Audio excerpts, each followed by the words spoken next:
अस्सलाम वालेकुम दोस्तों, मेरा नाम है यावर मर्चेंट और आप लोग देख रहे हैं मर्चेंट टीवी।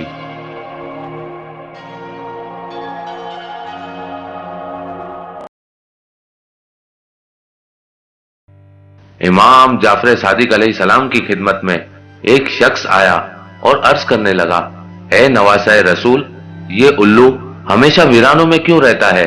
बस ये कहना था तो नवासाए रसूल इमाम जाफर सादिक अलैहिस्सलाम ने फरमाया, ए शख्स, ये परिंदा मोहम्मद व आले मोहम्मद से मोहब्बत करने वाला है और ये हमेशा वीरान जगहों पे नहीं रहता था।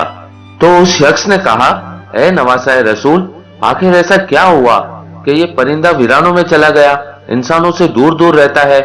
इमाम जाफर सादिक अलैहिस्सलाम ने फरमाया, इस परिंदे को जब मालूम हुआ कि मेरे जद इमाम हुसैन अलैहिस्सलाम करबला में रुके हैं, तो ये परिंदा 10 मुहर्रम की रात करबला आ पहुंचा और नवासाए रसूल से अर्ज करने लगा, या हुसैन, हमारे लिए क्या हुक्म है?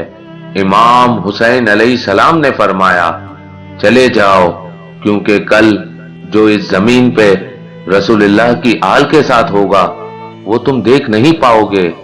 इस परिंदे ने बहुत इसरार किया और बिलाखिर इनको करबला के वाक़ये देखने की इजाजत मिल गई।